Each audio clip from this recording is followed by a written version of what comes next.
Bonjour, cette vidéo est une présentation via un exemple de cours de français au GDGSR sur la plateforme IPSE. Elle présente quelques potentialités pédagogiques du e-learning au GDGSR, notamment la possibilité d'accompagner les élèves dyspraxiques. Il ne s'agit pas d'un modèle de cours, puisque la plateforme offre l'opportunité aux enseignants d'innover en fonction des scénarisations pédagogiques qu'ils auraient établies. Cette présentation montre aussi quelques types de rapports et de statistiques que l'enseignant peut générer de la plateforme. Ici, un exemple de statistiques relatives aux activités dans un cours de français durant la semaine du 19 au 26 février 2021. On peut y accéder au rapport journalier pour plus de détails concernant les activités des apprenants en cliquant sur cours journaux pour la journée qu'on souhaite. Ceci est un exemple de rapport qui attribue une note d'assiduité aux apprenants et qui peut être généré selon la volonté de l'enseignant ou de l'administration par jour, par semaine, par mois ou par session. Ici, il s'agit de la semaine du 15 au 21 février 2021. Ceci est le paramétrage pour attribuer la note d'assiduité selon ce qui est convenu pour la présence, le retard, l'excuse ou l'absence. En plus de communication par SMS sur la plateforme entre les utilisateurs, quand les apprenants disposent d'adresses e-mail valides, l'enseignant reçoit, s'il le souhaite, des notifications concernant leurs avancements dans le cours. Aussi, comme les apprenants reçoivent des notifications relatives aux nouveautés dans les forums ou les nouvelles activités du cours. Ici, il s'agit d'une notification indiquant que l'élève mentionné a achevé à la date du 23/2 2021 le test mentionné. Alors, avant de mettre son cours en ligne, il est fortement souhaitable que l'enseignant établisse, ne s'agisse que de manière implicite, les étapes d'analyse et de design que nécessite le cours. La phase d'analyse consiste à identifier, récolter, analyser tous les éléments qui serviront à orienter la conception du dispositif, notamment la description du public cible, l'analyse de l'existant, l'analyse des moyens, aussi les contraintes s'il y en a, aussi bien liées au contenu ou au délai ou autres. Et le livrable pour cette phase d'analyse est un document qui indique l'analyse des besoins d'apprentissage de manière claire et formelle. La phase design, qui a pour livrable la conception pédagogique détaillée du cours envisagé, consiste à spécifier les objectifs pédagogiques, à construire l'architecture de la formation en termes de séquences, d'ordre, de contenu et des outils nécessaires pour chacune des séquences du cours.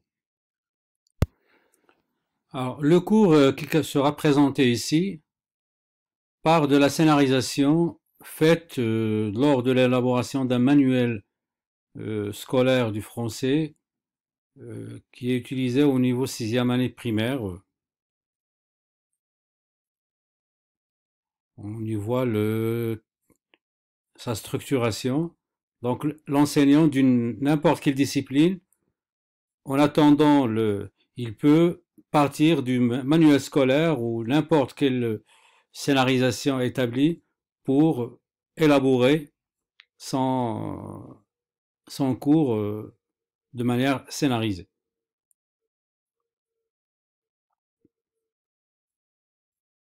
Si un élève fictif est connecté au cours de français scénarisé à partir du manuel, alors l'élève commencera d'abord par cacher le bloc de navigation pour profiter de suffisamment d'écran.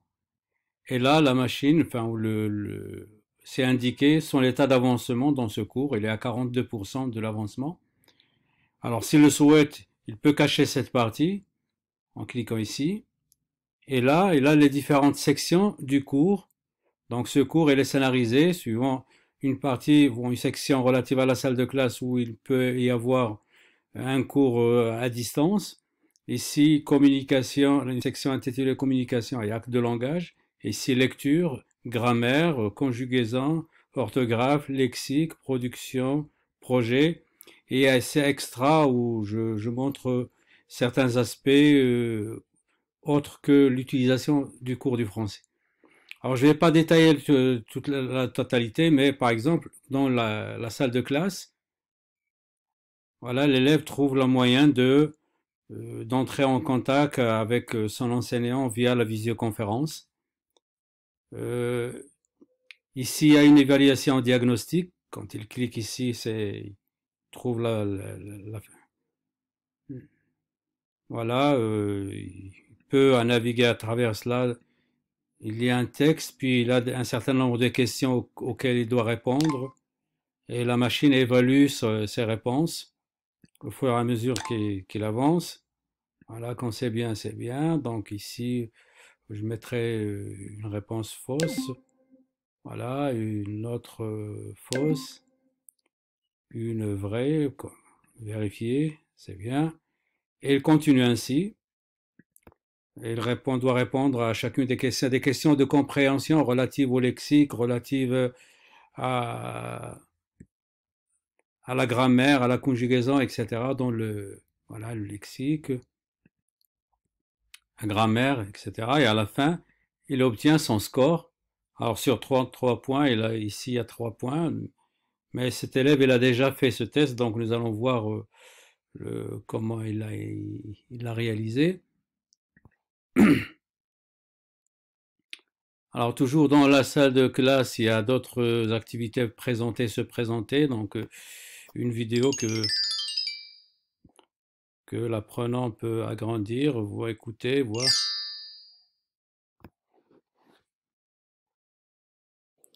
Bonjour, Alors, bonjour. Comment vas-tu? j'arrête. Alors il trouve un dialogue concernant présenter, se présenter. Voilà, on lui dit regarde une vidéo, il va voir la vidéo. Et à un moment donné, ici, s'il avance, voilà. Enchanté. Et là, une question apparaît à l'intérieur de la vidéo, donc il répond à la question, combien de, mettons, 2 personnes ou 3, voilà. Et il Tu as continue, quel âge, Laure? voilà, on lui indique son score, et il continue dans la présentation.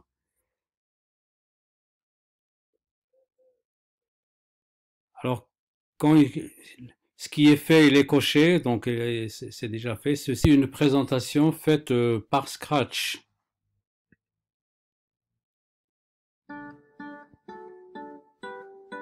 Bonjour. Pour sortir de cette section, et il peut aller à une autre section, par exemple le lexique, la lecture ou le lexique, voilà, lexique, orthographe. Alors au niveau lexique, bon, il y a plusieurs activités. Il y a une activité où les apprenants construisent un lexique propre à la discipline, à la matière qu'ils sont en train d'étudier.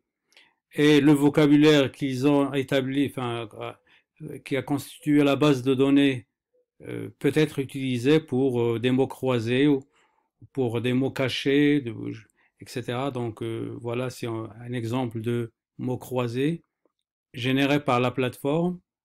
Et quand l'élève répond aux différentes questions, etc., réussit les mots croisés, il peut générer une autre série de mots croisés.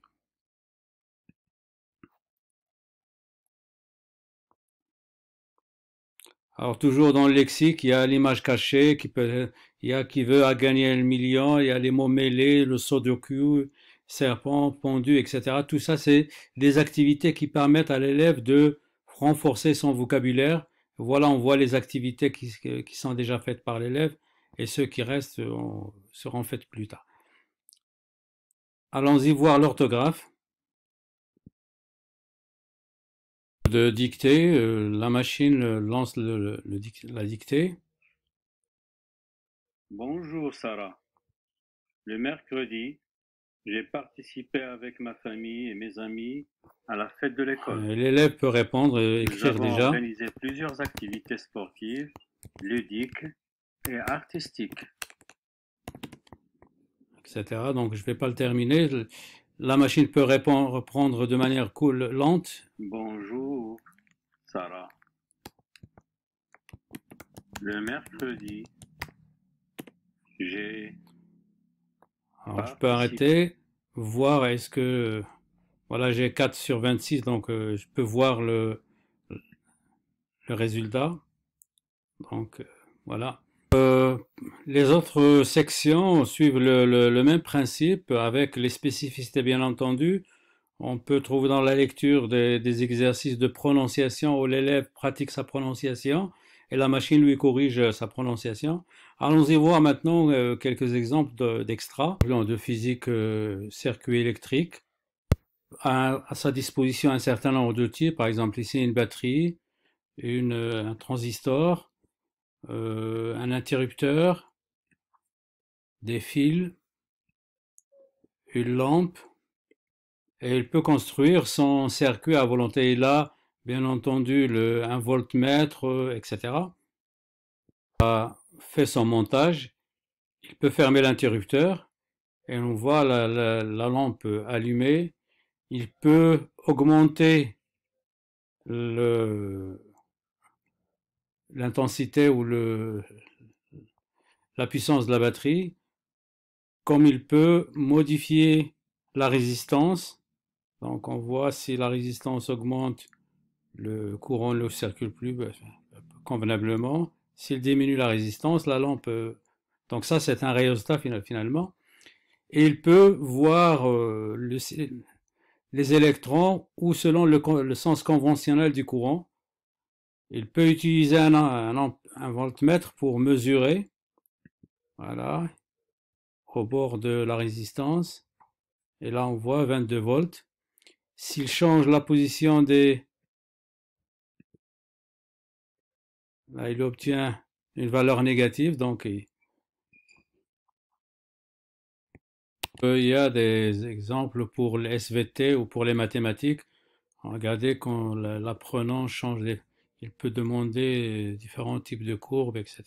Alors, pour les élèves dyspraxiques, il y a moyen d'aider l'élève pour lui lire le texte. Voilà. Bonjour Sarah, le mercredi, j'ai participé avec ma famille à la fête de l'école. Alors, pour aider l'élève à bien voir les lignes convenablement, chacune des lignes porte une couleur différente pour permettre à l'élève de bien lire son texte.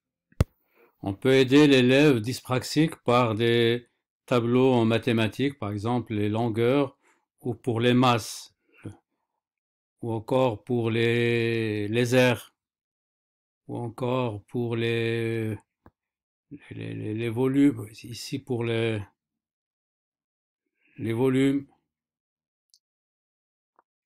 Aussi, on peut avoir les tableaux des milliers, voilà, unité des centimètres, etc., centaines et milliers. Avoir aussi un tableau pour les grands nombres. Les unités sont encore importantes et nombreuses. Merci.